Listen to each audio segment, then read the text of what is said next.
हाँ, उसकी आंखें ग्रीन हैं। भाई, सबकी अनोखी आंखें थी उसकी और सबकी तरह काली क्यों नहीं है? हमारी मम्मी की आंखें काली हैं, तुमने देखी नहीं? माई नाना हैव टू डिफी आइज़। मेरे नाना की दो अलग आंखें हैं सबसे। Me no scare with his eyes. Me से नाना सो ब्यूटी आइज़। सब कहते हैं कि मैं नाना की आंखों से डरती तो नहीं हूँ, तो मैंने कहा नहीं, मेरे नाना की आंखें प्यारी हैं। आपकी आंखें भी प्यारी हैं अरहा, मुस्तफ़ा नरमी से बोला। अरहा मुस्कुराई। एलन यार, ये ज़रा इसे देखोगे? एलन सर हिलाकर बड़े एहतियात से अपनी बहन लेने लगा और फिर बैठा। Oh, have can hold the hair? हाँ, इतनी भारी नहीं है। बराक तो एक बाजू से उठा लेता है। वो अलग बात है कि मम्मी और पापा से बड़ी डांट पड़ती है। कैन मी होल्ड हर? अब एलन चुप हो गया। मी नोट ड्रापे हर, मी प्रॉमिस। वादा करती हूँ मैं इसे नहीं गिराऊंगी। अच्छा। एलन ने साइड से मोटा कुशन उठाया और अरहा के साइड पे रखा और फिर एहतियात से अमीरा का सर अरहा के बाजू पे रखा। अमीरा मुंह बनाने लगी।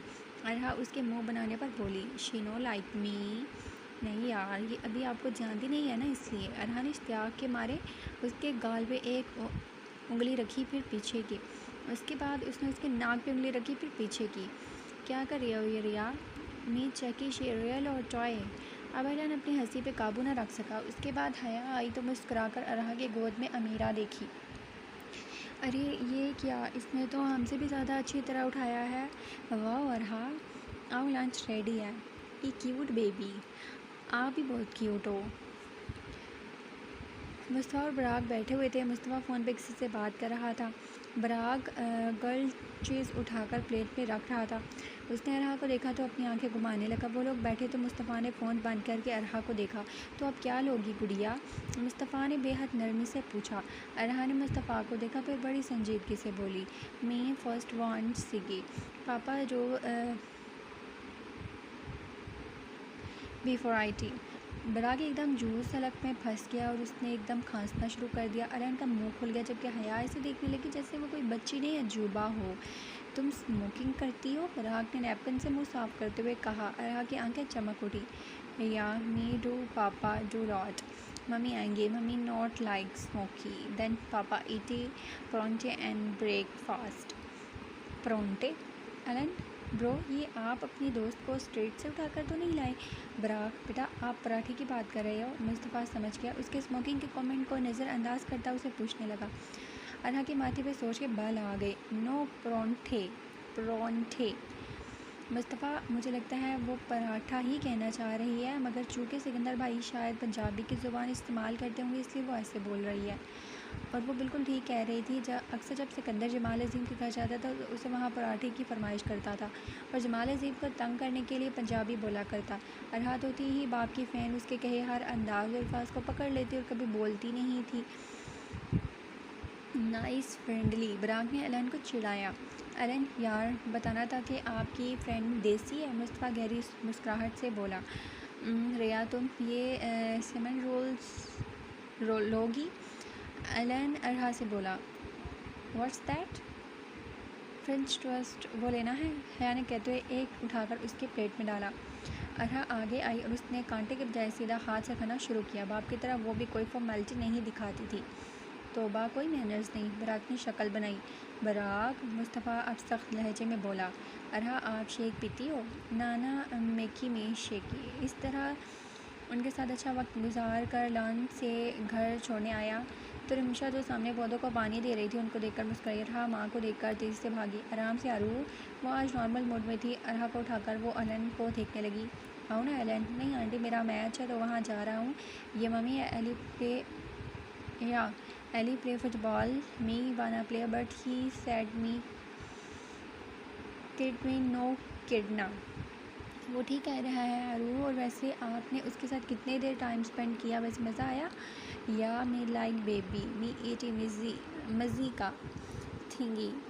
आपने अपने दोस्त को थैंक यू नहीं बोला? नहीं आंटी, उसकी ज़रूरत नहीं है। थैंक यू एली, मैं चलता हूँ आंटी। उसने हाथ मिलाया। अब हमारे घर भी ज़रूर खाने के लिए आना, अपनी मम्मी और बहन भाई को भी लाना। जी आंटी। आपने किसी को तंग तो नहीं किया? रहा? नो मम्मी, मैं गुड गर्ल। शाबाश मेरी जान।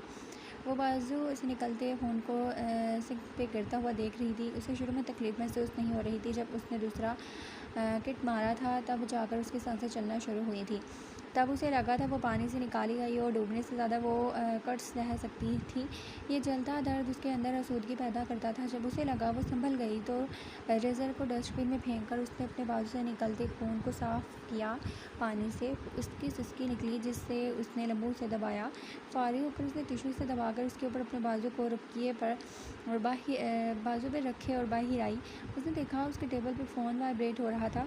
वो चलते हुए आई। उसने फ़ोन उठाया, देखा जावेद का था। उसने वक्त देखा और हैरत हुई। उसे रात के 12 बजे आज जावेद भाई स्विट्ज़रलैंड गए हुए थे। वो हफ्ते में वहाँ एक बार तो लाजमी चाहते थे। पता नहीं क्या काम मिल गया उन्हें उधर। उसने फ़ोन उठाया। हेलो जी जावेद भाई। नहीं सो नहीं रही थी जी, एक मिनट। हैं क्या? ये क्या? मैं मामू को उठाती हूँ। जी आ जाएँ, घर की चाबी आपके पास है। इसने पूछने की क्या ज़रूरत है भला? ओके।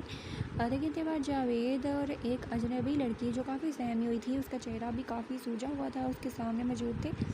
हदाद ने जावेद के कहने पर उसको शक किया कि रास्ते में उसकी तबीयत ख़राब हो गई थी। उसे चेक करने के बाद कहा, ठीक है, शुक्र है जिस तरह की सिचुएशन तुम बता रहे हो सदमे वाला चक्कर नहीं है। रिमशा, उसके लिए कुछ खाने को लेकर आओ।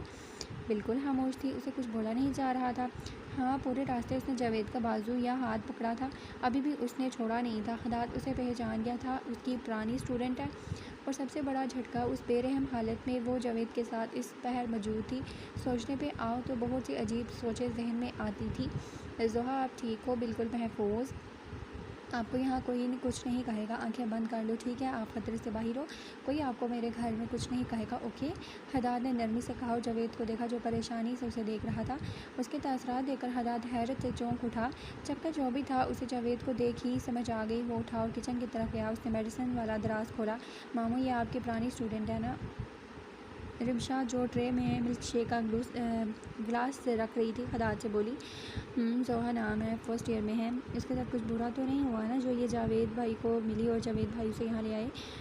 नहीं, कुछ भी नहीं हुआ। मुझे लगता है इसके घर वालों ने इसको मारा है। मुझे पहले ही लग रहा था कि इसके घर में कोई प्रॉब्लम चल रही है और उसके उन लोगों के साथ टर्म्स अच्छे नहीं हैं। जावेद को कैसे मिली ये हम उससे बाद में पूछेंगे। ज़्यादा चीज़ें मत डालो, बस ये दवाई से पहले थोड़ा सा खा ले और कुछ मत बोलना, ठीक है? मामू बेचारे को देख कर ही मुझे कुछ हो रहा है। कैसे जालिम लोग हैं, हमारे से ज़्यादा जालिम नहीं होंगे। वो रिमशा पे तंज करने से बाज नहीं आया। रिमशा ने उसकी उस बात पे ध्यान नहीं दिया और छोटी सी प्लेट में मेडिसिन रख कर वो ट्रे उठाकर बाहर गई। जोहा को गेस्ट रूम में सेटल करवाने के बाद अब जावेद और हदाद आमने सामने थे। वो दोनों बैकयार्ड की कुर्सी पर बैठे हुए थे। हदाद ने सिगरेट सुलगाई। उसने पैकेट जावेद को दिया जो अमूमन पीता बिल्कुल नहीं था, मगर आज उसकी फ्रस्ट्रेशन से पता चल रहा था कि वो पीना चाहता है। मिले कैसे इससे और हुआ क्या था? ओके, तो आज क्या हुआ जिसकी नौबत उसे यहाँ पर लाने की आ गई? उसने जोहा को कॉलेज से पिक किया था। जोहा उसको देखकर बहुत खुश हुई थी। वो बहुत कम यहाँ आता था। उसका कहना था वो बहुत मसरूफ़ आदमी है। वो मुश्किल ही वक्त निकाल कर घंटों की ड्राइव करके यहाँ आता था। उसका जोहा के लिए घंटों ड्राइव करके आना एक अलग माफ़ी रखता था। वो शख्स उसके लिए ख़ास बनता जा रहा था। कोई था जो उसकी फ़िक्र करता था, कोई था जो ज़्यादा बोलता नहीं था, मगर जब बोलता तो उसके लोगों पर मुस्कुराहट थी। उन दोनों की ज़्यादा मुलाकात नहीं हुई थी, मगर जब हुई वो दिन खुशगवार और अच्छा साबित हुआ। अब भी जब कॉलेज से बाहर निकल कर बस स्टॉप की तरफ जाने लगी, जब उसने जॉक्स ब्लू मर्सरीज़ के साथ टेक लगाए खड़े उसे देखा, उसे हैरत हुई। फिर वो चल कर उसके पास आई। आपने तो कहा था कि उस हफ्ते आना मुमकिन नहीं है आपका। क्यों मेरा आना आपको अच्छा नहीं लगा? नहीं, ऐसी बात नहीं है। वो आपने खुद कहा था कि आप इस हफ्ते नहीं आएंगे और आप अचानक से ज़रूर कोई काम होगा। ज़रूरी काम होता तो यहाँ ना होता। मुझे एक बहुत अच्छा रेस्टोरेंट मिला है, लेकिन वही मसला ज़ुबान का। उम्मीद है आप मेरा साथ देंगी, लेकिन मुझे काम पे जाना है और मैं ग्रैनी लाना से बात कर आया हूँ। आप बेफिक्र रहें, आज वैसे भी उन्होंने दुकान बंद करनी है और ये जगह शहर से ज़रा बाहर है, तो आपको कोई मसला नहीं होगा। मैं सुबह से नाश्ता करके नहीं आया, उसी उम्मीद से कि एक अच्छी कंपनी के साथ लंच करूँगा। वो गहरे कश्मकश में थी, लेकिन आज सुबह के वाक़ये पे जब बाबा ने उसके कुछ कहने पर कहा था, जोहा तुम हमारी ज़िंदगी में शर्मिंदगी का बाइस बनी हो, तो कैसे उसका फूट फूट कर रोने का दिल चाहा। पहली बार उसने अपने लिए स्टैंड लिया था जब सौतेली माना हक उसके हाथों से नाश्ता बनवाते हुए कोसे जा रही थी। उसे देर हो रही थी, जबकि उन्हें कौन सी परवाह थी। जानबूझकर कुछ ना कुछ ऐसा कहती थी कि बाबा कुछ कहें। सारे रास्ते पैदल चलते हुए रोई थी। आज वो अपने अंदर उबलते ज़ख्मों पर मरहम लगाना चाहती थी। वो अपने लिए ज़रा सा खुदगर्ज़ होना चाहती थी। वो बैठ गई। थोड़ी देर बाद ये इतना सारा खाना आप खाएंगे? वो इतने फुटमाइनेट बंदे की इतनी डिशेस मंगवाने पर उसे हैरत हुई। क्या मैं इस टेबल पे अकेला बैठा हुआ हूँ? उसने पानी का गिलास उठाया। मुझे बिल्कुल भूख नहीं है, ऊपर से इतना खाना मैं आपका साथ सिर्फ एक पर्सन ही दे सकती हूँ। चले दे रही हैं ना, यही बड़ी बात है। अब वाहिद लड़की जो खाने पर मेरा साथ दे रही हैं। उसने जोहा से ज़िद नहीं लगाई। उसे खुद पता था कि वो कुछ दिन से भूखी है, उसे ढंग का खाना खाने को नहीं मिलता। सिर्फ रामेन और चंद एक स्नैक पे वो अपना गुजारा करती थी। क्यों, आपके घर में कोई लड़की नहीं है? नहीं, मेरी अम्मी और एक बहन है, वो कैलिफोर्निया में होती हैं। सिस्टर की शादी हो गई और अम्मी उसी के पास रहती हैं। आप भी वहीं रहते थे क्या? नहीं, मेरी रहाइश तो लाहौर में थी, ये तो काम की बिना पर यहाँ आना पड़ा। अब तो शायद हमेशा के लिए ऑस्ट्रिया में रहना पड़े। आपने अभी तक सही से बताया नहीं कि आप काम क्या करते हैं। मैं अच्छे काम करता हूँ। काम तो सब अच्छे ही होते हैं, मगर जिस तरह आप बता नहीं रहे, ऐसे तो मुझे अच्छी फीलिंग नहीं आ रही। मैं एक बिजनेसमैन और हमारी ज़ुबान में गुंडा कह सकते हैं, उनका खास आदमी हूँ। बॉडीगार्ड भी कह सकते हैं। उनके सारे मीटिंग फेयर्स मामला डील करता हूँ। चूँकि मेरे कॉन्ट्रैक्ट में अपने काम और उसकी नौबत बताने की इजाज़त नहीं है, तो इसलिए मैं इस बारे में कमेंट बिल्कुल नहीं करता। जोहा जो क्रैकर्स उठाकर खाने लगी, एकदम उसके हाथ ठहर गए। गुंडा, क्या ये माफिया मैन है? उसने क्रैकर्स मुंह में डाले वो बोली। कुछ नहीं। फिर उसने एक और उठाया, 1 2 3। जब वो एक और उठाने लगी, मैं आपको जज नहीं करूँगी, मगर वाकई स्मगलर के अंडर काम करते हैं? नहीं, स्मगलर्स नहीं है, कॉरपोरेशन है। साथ में गुंडागर्दी भी कर लेते हैं जहाँ ज़रूरत पड़े। सूप और गार्लिक ब्रेड आया तो दोनों के दरमियान खामोशी आ गई। उसके बाद वेटर गया तो बोली, आप कह रहे थे कि जॉब के बारे में बात करनी कि आपको इजाज़त नहीं है, तो फिर आपने मुझे क्यों बताया? आपने तो बात की कि आप मुझे जज नहीं करेंगे, शायद इसलिए मैंने आपको बता दिया। जोहा ने सर हिलाया। उसके बाद सूप मुकम्मल करते हुए उसने आधी ब्रेड खाई तो बोली, तो फिर यकीनन आप बंदों को मरवाते भी होंगे। आप सूप जावेद के हलक में फंसा। उसने नैपकिन से खून साफ़ किया, खुद को संभाल कर कुछ कहने लगा। जोहा को अपनी ज़ुबान फिसल जाने का एहसास हुआ। सॉरी, मुझे एकदम पता नहीं क्या होगा। गैंगस्टर्स का नाम सुनते ही दिमाग में खून खराबा आ गया, तो इसलिए कह दिया। नहीं, कोई बात नहीं। मुझे हैरत हो रही है, आप इतने डरपोक सी हैं। मेरी इस बात पर घबरा कर भागी क्यों नहीं, बल्कि मज़े से बैठी लंच कर रही हैं और बिल्कुल नॉर्मल। शायद मैंने आपकी बात पर यकीन कर लिया था कि आप अच्छे और शरीफ आदमी हैं, और शायद मुझे आपसे बहुत से काम निकलवाने हों, इसलिए नॉर्मल हूँ। ओह, तो आप मफाद परस्त खातून निकली, वो शर्रत से बोला। जोहा पहली बार खुलकर मुस्कुराई। खाना आया तो उसने एक बार भी शिकायत नहीं की। जावेद को उस पर तरस आया। इतनी अच्छी यूनिवर्सिटी में पढ़ने वाली और इतनी अच्छी जगह पर रहने वाली लड़की को खाना ही ढंग का नहीं मिलता। तो अगर आपको मैं कहूँ कि आप मेरी सौतेली माँ और उसके भाई को किडनैप करके कहीं फेंक आए, तो क्या ये काम आप कर सकते हैं? अगर वो तुम्हारे लिए नुकसान का बायस बन रहे हैं तो हाँ, क्यों नहीं। हमारे कामों में से ये भी एक काम है कि हम लोगों को मुसीबत से बचाएं। ये खुश शक्ल आदमी वाकई खूबसूरत से खूबसूरत मर्द को मात देता था। वजह क्या थी? उसका जवाब आज उसे मिल गया था। आपके जो बॉस हैं वो लाजमी एक अच्छे आदमी होंगे। अगर बॉस बुरा हो तो उसके अंडर काम करने वाले अच्छे से अच्छे लोग बेज़हर बन जाते हैं। जावेद कुछ कह नहीं सका। वाकई उसमें कोई शक नहीं था कि वो आज जोहा की फ़िक्र और उससे हमदर्दी कर रहा था। तो ये उसकी भाग की तरबियत ही थी, वरना उसने जितना टफ़ टाइम देखा था, रिश्तों के ज़ुल्म और दुनिया की बेहिस्सी देखी थी, इसी में वो वाकई बेहिस बनता जा रहा था। सही कह रही हो, मेरे बॉस वाकई हीरा हैं। वो दोनों बिल्डिंग की तरफ आए। आप रुकेंगे? ये वापसी का प्लान है? नहीं, वापस जाना होगा। मैं इतनी ब्रेक ले सकता हूँ, मेरी ड्यूटी है। शुक्रिया। जावेद कुछ कह नहीं सका। वो उसकी बिल्डिंग के अंदर घुसते हुए देखने लगा। उसके बाद उसने गाड़ी आगे की तरफ बढ़ाई। जोहा अपने फ्लैट पहुँचकर दरवाज़ा खोलकर अंदर आई। दरवाज़ा बंद करते हुए किसी ने उसका बाजू खींचा। ओह, तो अपने बॉयफ्रेंड के साथ सैर करने गई थी और मेरे सामने तो ऐसे शरीफ और भोली बनती हो जैसे कि दूध से धुली हो। ताहिर घबरा कर उससे बोला। उसके मुंह से आती बू ने साफ बता दिया कि उसने पी हुई है। जोहा को कराहत हुई। उसने ज़ोर से उसे धक्का दिया। मैंने कहा था मुझे हाथ मत लगाना, वरना हाथ काट दूंगी। वो चीखी।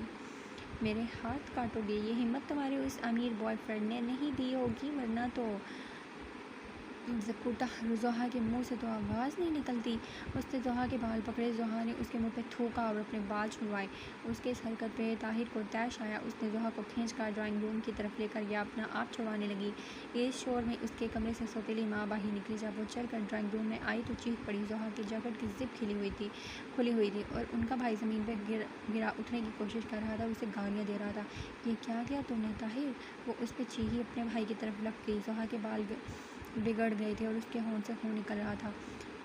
थप्पड़ पड़ने के बाइस अपनी इस गंदगी पोटीली वाले भाई को अभी इसी वक्त घर से निकाले, वरना मैं पुलिस को बुला लूँगी। वो अपने अंदर के लावे को आँच फटने से रोक ना सके। उसने भाई को देखा जो ठीक था, बस ज़रा हल्के से नशे में था, तो उन्होंने ज़ोहा की इस गुस्ताही पे उसको चिपटा, उस पर थप्पड़ों की बारिश की। तुम्हारा घर है, किस खुशफहमी में हो, मुझे और मेरे भाई को घर से निकालेगी? एक तो उसे गिराया, ऊपर से इस पर दौड़े डालने की कोशिश कर रही थी। वो अपना बचाव करने लगी, मगर वो तो उसे नोचने पे आ गई। इसी वक्त जोहा के पापा वॉक करते हुए वापस आए। उन्होंने जब यह नज़ारा देखा तो 1 मिनट के लिए दहल गए।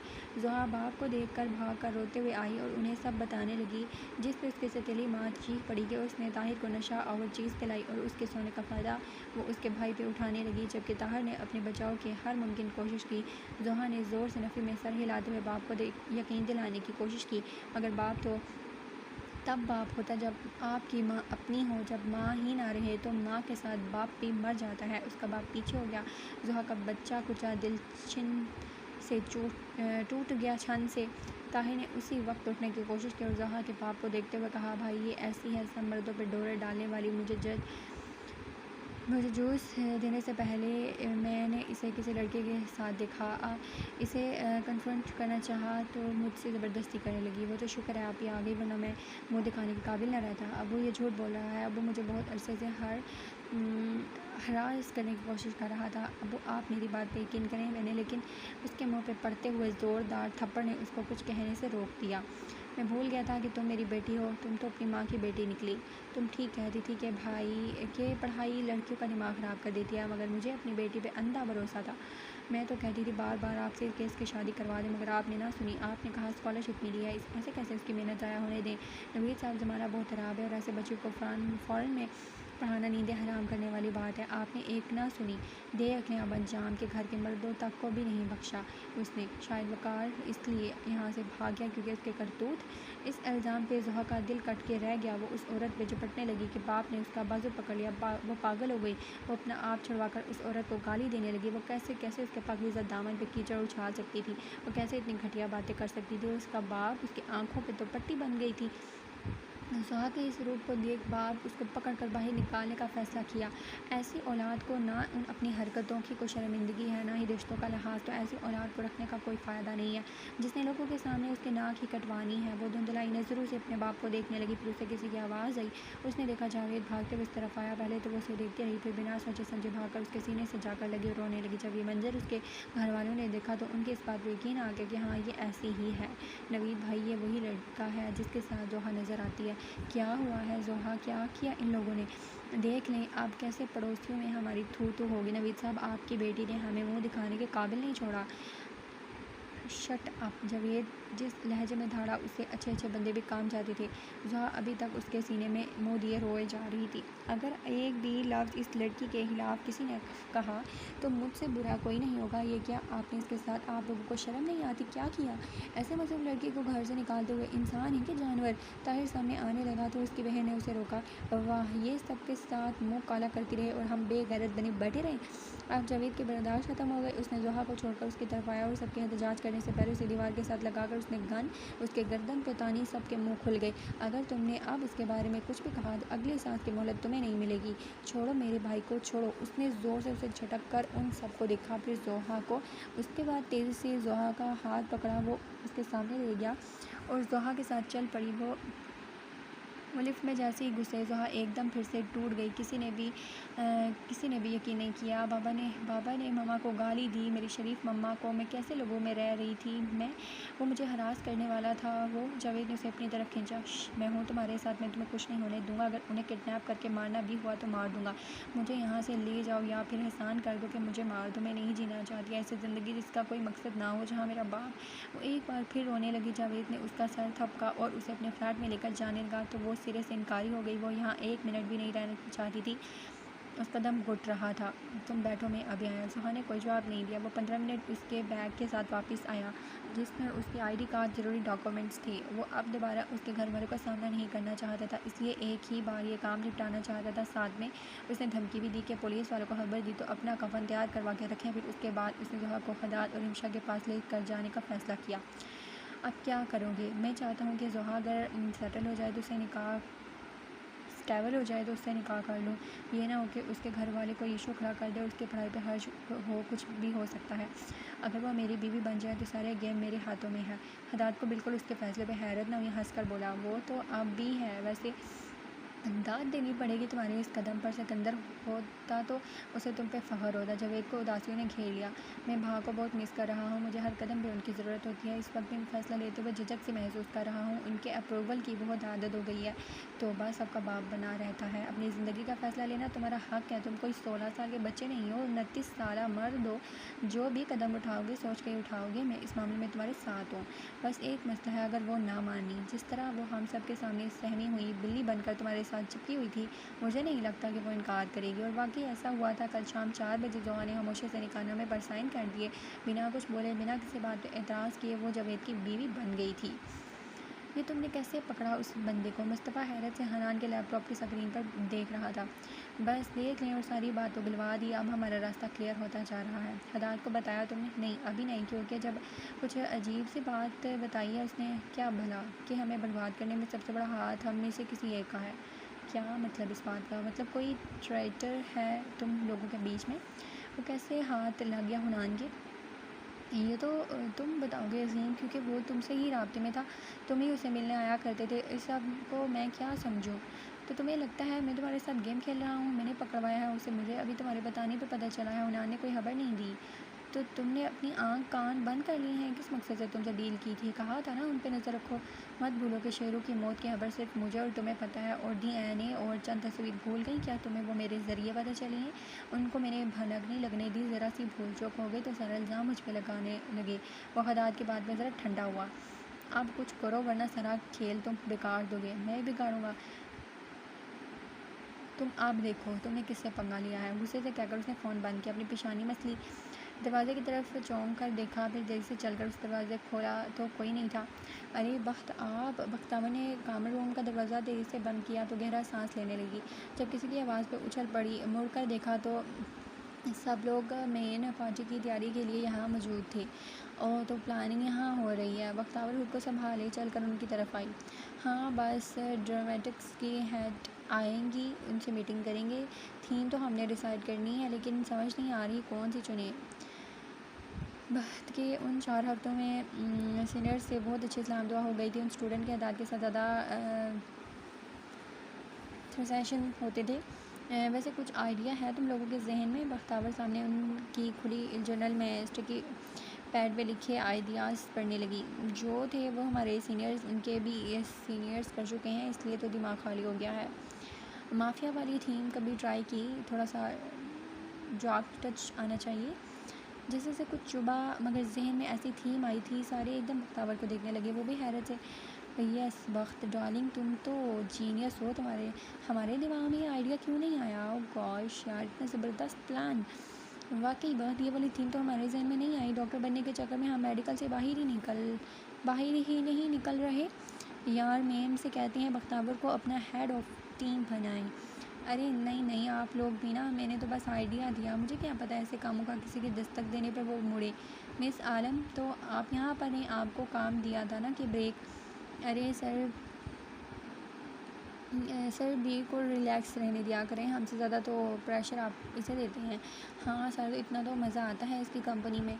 और सर आपकी असिस्टेंट बहुत जीनियस, उसने हमें ऐसा आइडिया दिया कि हम तो बस दंग रह गए। हम तो उसे ही हेड ऑफ ऑर्गेनाइजिंग टीम बना रहे हैं। अच्छा, ऐसा क्या अनोखा आइडिया बता दिया मिस आलम ने कि आप सब पागल हो रहे हैं। माफिया थीम, आप सोच सकते हैं कितना मज़ा आएगा हम जब गैंगस्टर की बंदियाँ बनेंगी और लाल कपड़े, हाथों में सिगरेट, हाई हील्स। फन है ना गाइस? ओह, तो ये है आइडिया। वैसे ऐसे चीज़ की उम्मीद थी मिस आलम से। चुप हो जाओ हदात, चुप हो जाओ। सर दैट सूट, हम तो यही थीम के रख रहे हैं और हेड से कहकर बख्तावर हमारी टीम ऑर्गेनाइज़ करेगी। बच्चे भी ऐसी थीम ना रखें अब, और तुम लोग ये काम करने चले हो। आपका ग्रो अप गाइस, तुम लोगों को डॉक्टर्स बनने वाले हो। बहुत को इस बात की तवक्को थी वो उसकी बेइज्जती करेगा।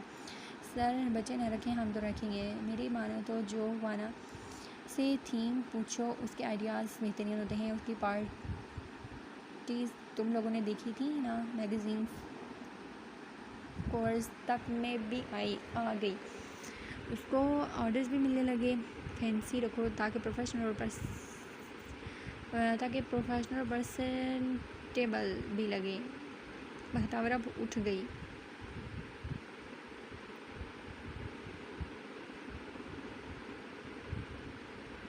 मैं ज़रा बाथरूम से होकर आई हूँ। सर आपको वहाँ से ऐसे बात नहीं करनी चाहिए थी। मैंने ऐसा क्या कह दिया? वो तेज़ी से भागते हुए हदाद के ऑफिस की तरफ गुस्से से बढ़ी। अब तो बहुत हो गया। उस डॉक्टर के साथ काम करते हुए उसको तकरीबन 1 महीने होने लगे थे और उसकी एक हरकत पे वो हर बार सबर के घूंट पीती थी। अब तो बहुत हो गया। डॉक्टर ने अपनी लिमिट्स क्रॉस कर दी थी। बदतमीज़ी की भी हद होती है। वो होता कौन है? उसकी पर्सनल लाइफ में बोलने वाला, उसकी मामले में दखल देने वाला, उसको टोकने वाला, सबसे बढ़कर इंसल्ट करने वाला।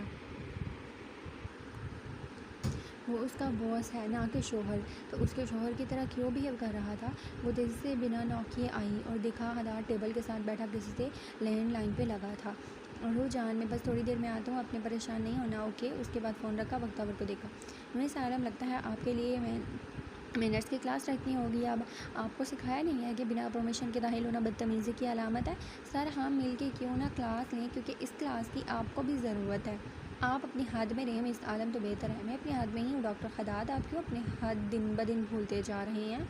कौन सी हद भूल रहा हूँ मैं? हाँ बताना पसंद फरमाएंगी, किस हद की बात कर रही हैं? बोलो। जब इतने ज़ोर से दंदाते हुए मुझे कन्फर्ट करने आई हो तो सही से करो। तुम्हारी बहुत सी हरकतों को मैंने नज़रअंदाज किया, तुम्हारी बेवकूफ़ियों पे आंख बंद करके मूव ऑन किया, और तुम इस तरह मुझसे बिहेव करोगी? तुम हो क्या चीज़ बख्तावर?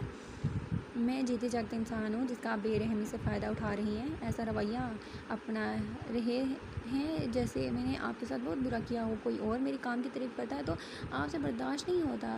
कोई मेरे साथ बैठना चाहता है तो आपका दिमाग घूम जाता है। कोई मेरे से दोस्ती करना चाहता था तो आप उनकी मेरे लिए दिल बुरा करने की कोशिश करते हैं। कोई मुझे यहाँ पढ़ने की तजवीज़ या जॉब की ऑफ़र करता है तो आप मुझे सबकी नज़रों में लो कैटेगरी की एम्प्लॉय साबित करते हैं। सबको बताते हैं कि मैं फेलियर या लूज़र हूँ हर काम में। अगर इतनी लूज़र हूँ तो मुझे अभी तक आपने काम पे क्यों रखा है? इतनी बुरी हूँ तो मेरे से सारे काम करवाते क्यों हैं? मुझे पार्टी वैसे भी ऑर्गेनाइज़ करनी नहीं करनी थी, मगर कम से कम मेरे इंसल्ट तो ना करते।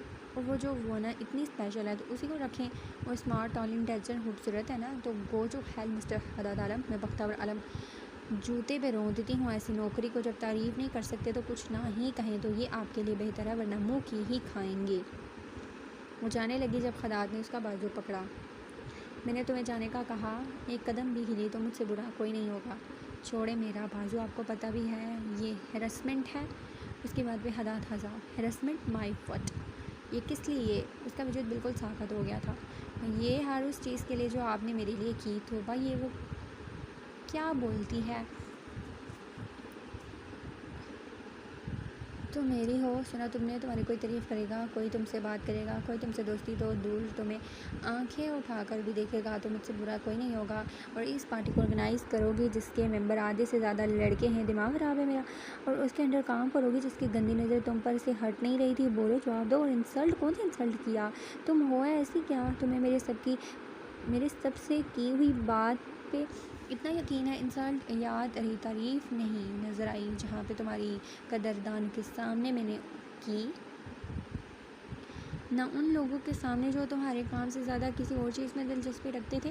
डॉक्टर बनना तो तुम कभी नहीं चाहती थी, इसलिए मैंने यही कहा। ये इंसल्ट हो गई। अपने नज़रिए का आईना क्या दिखाया तो तुम्हें बेइज्जती लगी? रही बात मेरे अंडर काम करने की, तो तुम मेरी हो, मैं तुम्हें किसी के साथ शेयर नहीं कर सकता। वाह, वो कोई भी हो। ये कौन बोल रहा था? ये डॉक्टर हदाद नहीं हो सकते। उसका दिल घबराने लगा। और ये उन्होंने ऐसे क्यों पकड़ा है? वो ऐसे क्यों बात कर रही हैं? और वो उसे अपना क्यों कह रही हैं? उसके सर में ठेस उठने लगी। उसका हाथ अपने पेट पे गया। बार बार गाड़ी का पलट कर गिरना, शोर की आवाज़, किसी को पुकारना। बख्तावर, उसे प्लीज़ बचाएं, वो मर जाएगी। उसे समझ आ गई बख्तावर को फिट्स पड़ने लगे हैं। उसने बख्तावर को उठाकर डेस्क पे बिठाया। बख्तावर, लंबी लंबी सांस लो बख्तावर। उसने देखा बख्तावर ने ज़ोर से अपनी कमीज़ को पकड़ा था, जैसे वो अपने इस हिस्से को हर मुसीबत से बचाना चाहती हो। उसके चेहरे पर दर्दनाक तासुर आया। उसके उंगलियां और हाथ सख्त गिरफ्त से सफ़ेद होते जा रहे थे। हदाद ने अपनी पोनी खोली और उसके दोनों हाथ थाम कर अपने बालों में घुसाए और उसके करीब हो गया। वक्त देखो, तुम्हें मेरे बाल खींचना इतना पसंद है। वक्त मेरे बाल बिगाड़ो, देखो फिर से जैसे ममा बन चुका हूँ, बिगाड़ो ना, वक्त तुम्हारे लिए ही तो बाल बढ़ाई हैं। बख्तावर ने उसकी आंखों में देखा, फिर उसके बालों को जो उसकी गिरफ्त में आ चुके थे।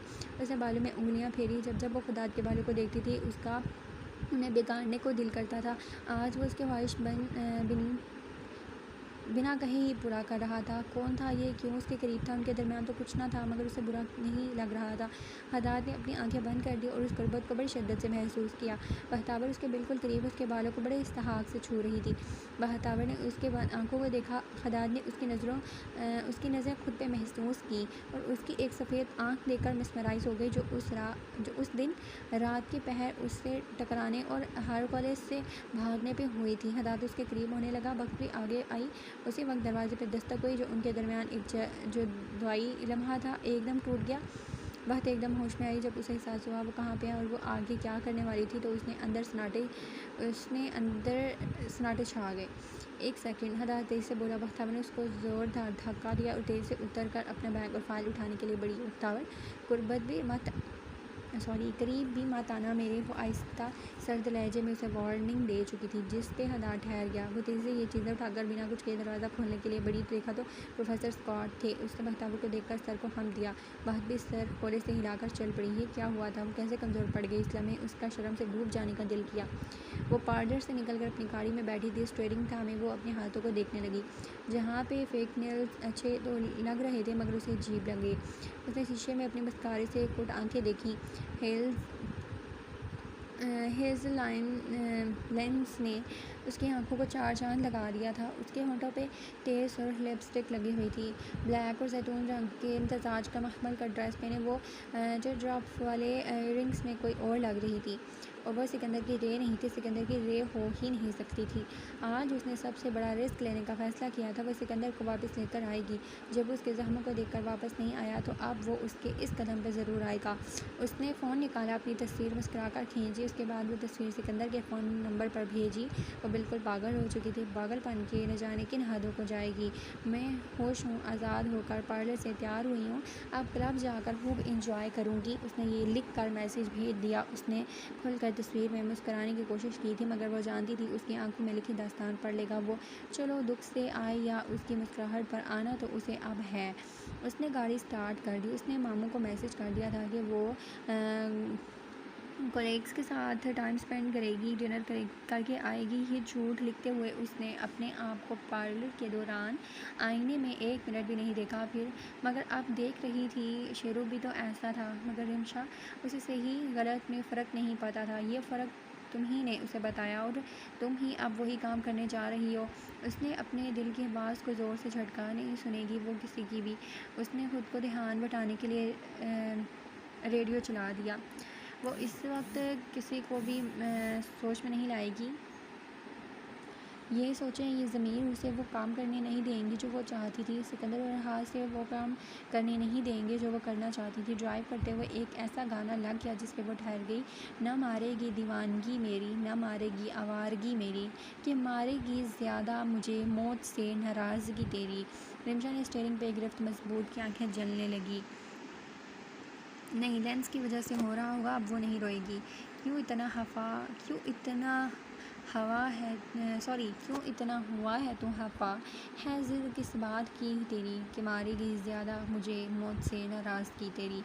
अरे तुम ऐसा कोई काम नहीं करोगी जो तुम्हारे दाऊद को तकलीफ़ दे। उसने अपने साथ वाले सीट पे देखा, सिकंदर बैठा हुआ था। नहीं मत देखो रिमशा, नज़र का धोखा है, वो एक बार फिर तुम्हें तंग करने आया है। उसे लग रहा था कोई फिर खींच कर उसे पानी में फेंक रहा है। जान निसार है तेरे प्यार पे मेरे यार, जान निसार है। तुम सुन रही हो? वो बोला। नहीं, मैं अब नहीं सुनूंगी। वो तेज़ी से बोली। वो महसूस कर रही थी दाऊद की नज़रें। तुम दाऊद नहीं हो, दाऊद ऐसे नहीं रोकते, दाऊद ट्रम्पल करते हैं, तुम धोखा हो, दाऊद धोखा नहीं है। दुनिया ज़माने से रिश्ते मिटाए हैं, तुझसे यारी है हमारी, एक बार तो आ। मगर मैं तो तुम्हारा कल्ब हूँ, तुम्हारे कल्ब की आवाज़, क्या इस पे भी नहीं रुकोगी? मैंने निभाया है, करके दिखाया है, ले अब तेरी बारी, एक बारी तो प्यार निभा। कहा ना नहीं, अब दाऊद ही आएंगे मुझे रोकने, वरना नहीं रोकूंगी। क्या दाऊद की मोहब्बत भी तुम्हें नहीं रोकेगी? तेरी बेरुखी से है बड़ी उम्र इंतज़ार की मेरी कि मारेगी ज़्यादा मुझे मौत से नाराज़ की तेरी। उसने गाड़ी रोक दी। सामने वॉलेट खड़ा था। वो दरवाज़ा खोलकर उसे चाबी पकड़ाने लगी। उसे महसूस हुआ अब उसके हाथ कांप रहे थे। अपने हाथों को मुट्ठी में तब्दील किए वो अंदर दाखिल हुई। कुछ मिनट बाद